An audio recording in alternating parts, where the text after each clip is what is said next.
Hello, आपण HSC बोर्डाचा simple रिझोल्युशनचा unsolved problem solve करतोय.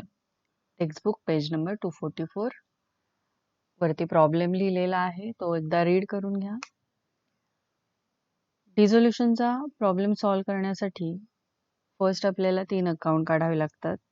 Realisation account with inner and outer amount column, partners capital account, जेवढे partners आहेत तेवढे अमाउंट कॉलम्स असतात, आणि कॅश और बँक अकाउंट असतं.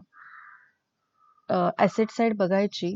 ॲसेट साइड मध्ये तुम्हाला जर कॅश बॅलन्स दिसला तर कॅश अकाउंट काढायचं, बँक बॅलन्स दिसला तर बँक अकाउंट. प्रॉब्लेम सॉल्व करताना अगदी स्टार्टिंगला in the books of partnership firm लिहून घ्यायचं. आता लायबिलिटीज आणि ॲसेट्स ट्रान्सफर करायच्या. पहिले लायबिलिटीज ट्रान्सफर करू. लक्षात ठेवायचं, लायबिलिटी साइड फक्त आणि फक्त क्रेडिटला ट्रान्सफर होते. Realisation credit, partners capital credit आणि कॅश अकाउंट क्रेडिट आपल्याला तीनच अकाउंट मध्ये ट्रान्सफर करायचे आहे, त्यामुळे ट्रान्सफर अगदी इझी असते. पहिल्यांदा आपण लायबिलिटी साइड ट्रान्सफर करतोय. लायबिलिटी साइड मधल्या थर्ड पार्टी लायबिलिटी सगळ्या रिअलायझेशनला जातात. हेडिंग द्यायचं bye sundry liabilities, creditors 18,400, bills payable 5,600. याची टोटल, कारण या एवढ्याच थर्ड पार्टी लायबिलिटीज आहेत त्यामुळे टोटल करून घेऊया 24,000. त्याच्यानंतर रिझर्व्ह फंड दिलाय. Reserve fund, general reserve, profit and loss account हे पार्टनर्सला डिस्ट्रीब्यूट होतं. एक लाईन सोडून द्यायची बॅलन्स लिहिण्यासाठी आणि रिझर्व्ह फंड द्यायचं. बाय रिझर्व्ह फंड 2 पार्टनर्स आहेत, त्यांचा प्रॉफिट शेअरिंग रेशो चेक करायचा, इक्वल आहे. 1:1 दिलेला आहे, मग 20,000 1:1 डिस्ट्रीब्यूट करायचे. 10,000 10,000. कॅपिटल बॅलन्सेस लिहिलेले आहेत. By balance brought down partners कॅपिटलच्या क्रेडिटला लिहायचं, आणि गणेशचा 40,000 अँड कार्तिक 80,000.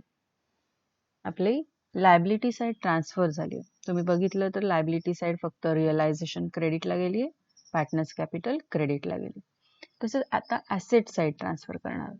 ॲसेट साइड ही फक्त आणि फक्त डेबिटला ट्रान्सफर होते. एक तर realisation debit, partners capital debit किंवा कॅश अकाउंट डेबिट. पुन्हा हेडिंग द्यायचं टू सन्ड्री ॲसेट्स आणि सगळ्या ॲसेट्स लिहून घ्यायचे. बिल्डिंग 88,000, फर्निचर 12,000,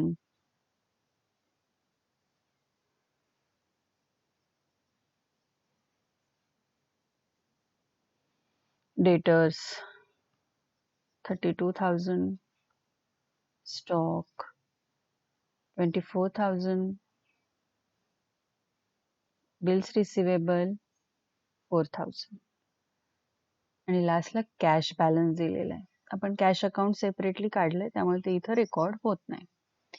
या सगळ्या ॲसेटची टोटल आउटर कॉलम मध्ये करून घ्यायची. 1,60,000. कॅशचा बॅलन्स कॅश अकाउंटला ट्रान्सफर करायचा. To balance brought down 4,000.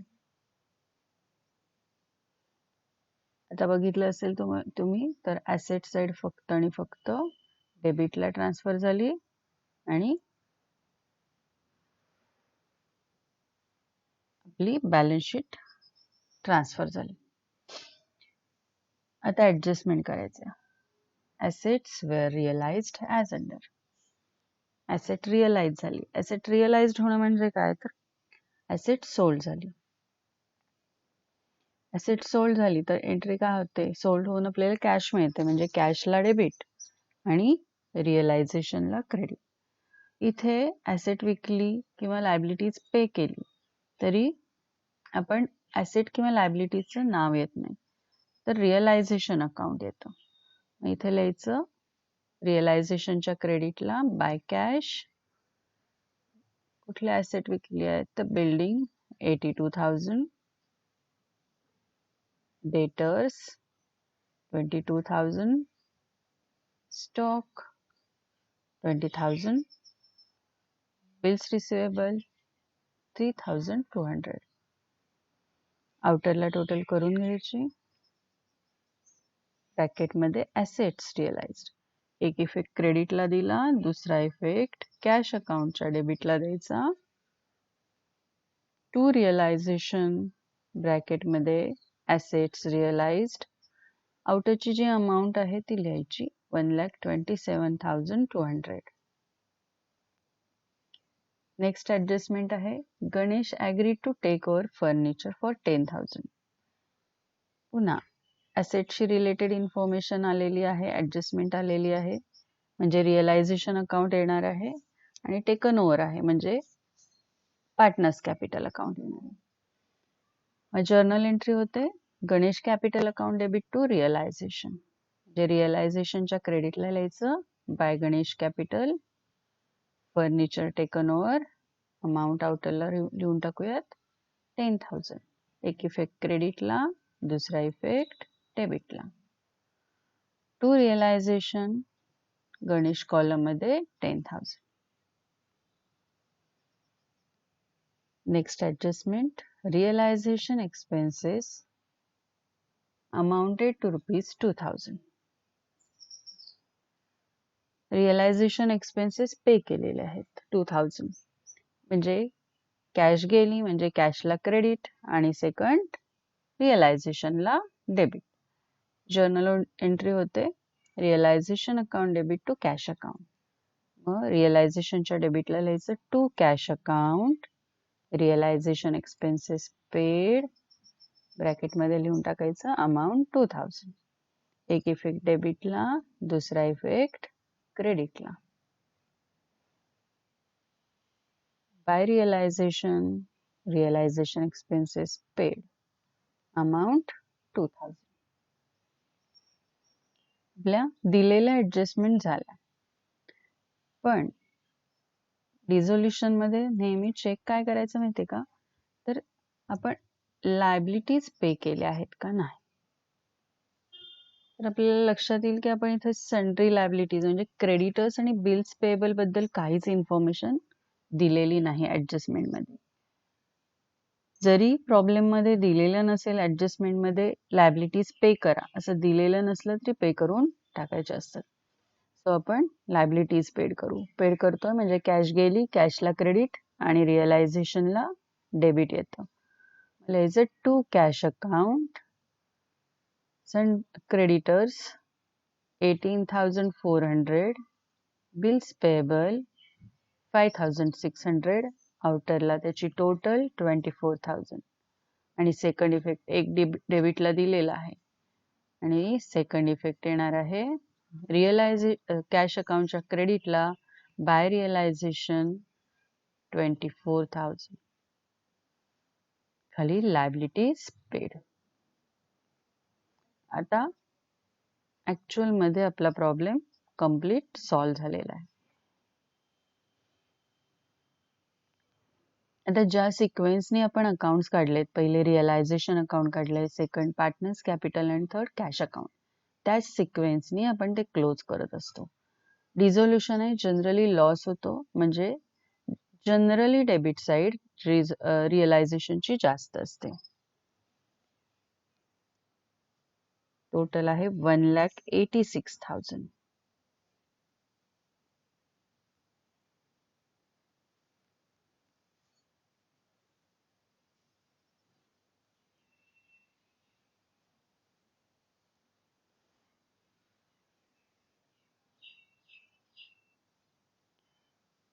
डेबिटची टोटलच आपण क्रेडिटला लिहून घ्यायची असते कारण ती टोटल जास्त आहे. क्रेडिटची टोटल चेक केली तर तुम्हाला दिसेल टोटल आहे 1,61,200. 1,61,200.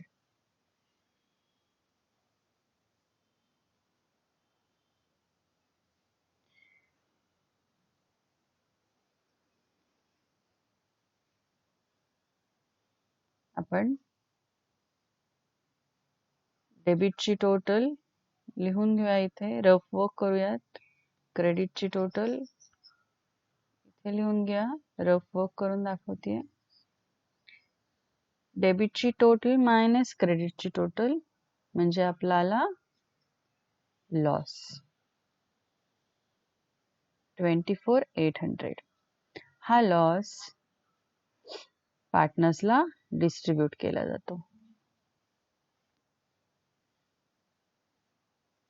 इथे लिहायचं bye partners capital, Ganesh, Kartik, त्यांचा रेशो आहे 1:1, इक्वल रेशो आहे, तर त्यांना हा लॉस डिस्ट्रीब्यूट करायचा. 12,400, 12,400. याला रिअलायझेशन लॉस असं म्हणतात. हा लॉस आता आलाय रिअलायझेशनच्या क्रेडिटला, मग तो ट्रान्सफर होतो पार्टनर्स कॅपिटलच्या डेबिटला.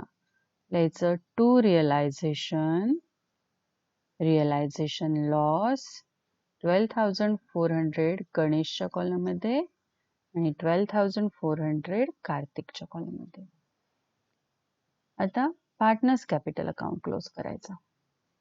ठीक आहे, पार्टनर्स कॅपिटल अकाउंट क्लोज करू. कार्तिकची टोटल येते क्रेडिटची 90,000, डेबिट क्रेडिटची, गणेशची टोटल येते 50,000. हीच टोटल डेबिट साइडला लिहून घ्यायची. आता क्रेडिटची टोटल आपल्याला माहिती आहे, किती आली आहे क्रेडिटची टोटल, ती आपण रफ वर्क करू.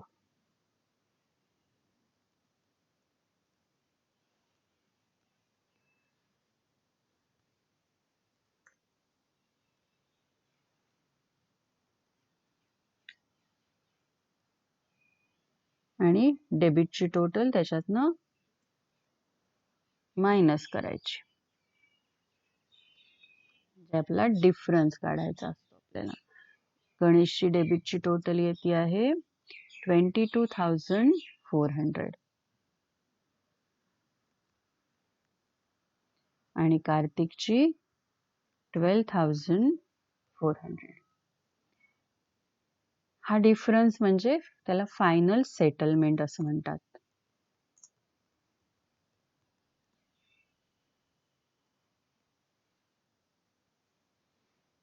मायनस केलं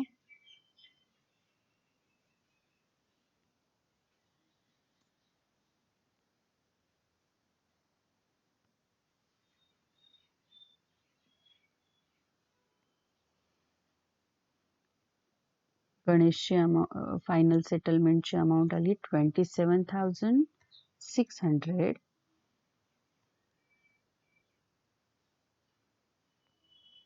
आणि कार्तिकची आली 77,600. लिहायचं टू कॅश अकाउंट.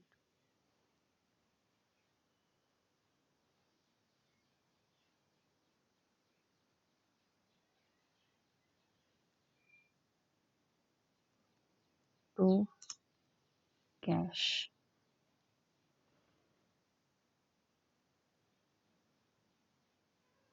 ला म्हणतात फायनल सेटलमेंट. आता एक इफेक्ट डेबिटला दिलेला आहे, सेकंड इफेक्ट क्रेडिटला, म्हणजे ट्रान्सफर होताना आपण बरोबर अपोजिट साइडला ट्रान्सफर करतो. आता पार्टनर्स कॅपिटलच्या डेबिटला आलेला आहे डिफरन्स, तो क्रेडिटला ट्रान्सफर करायचा कॅश अकाउंटच्या. द्यायचं bye partners capital, Ganesh, Kartik, त्यांची अमाऊंट 27,600, 77,600, आउटरला 1,05,200. आता कॅश अकाउंट क्लोज करायचं. कॅश अकाउंट जेव्हा आपण क्लोज करतो तेव्हा क्लोज झाल्यानंतर आपल्याला डेबिट बॅलन्स आणि क्रेडिट बॅलन्स हा इक्वल आला पाहिजे, म्हणजे ते अकाउंट टॅली झालं पाहिजे कॅश अकाउंट. इथे क्रेडिटची टोटल येते 131,200, डेबिटची टोटल चेक करूया 131,200 येते आहे, म्हणजे आपला प्रॉब्लेम टॅली झालेला आहे. हा प्रॉब्लेम झालेला आहे फर्स्ट प्रॉब्लेम डिझोल्युशनचा, सिंपल डिझोल्युशनचा फर्स्ट अनसॉल्व प्रॉब्लेम आपण सॉल्व केलेला आहे. नेक्स्ट व्हिडिओमध्ये आपण सेकंड प्रॉब्लेम सॉल्व करणार आहोत.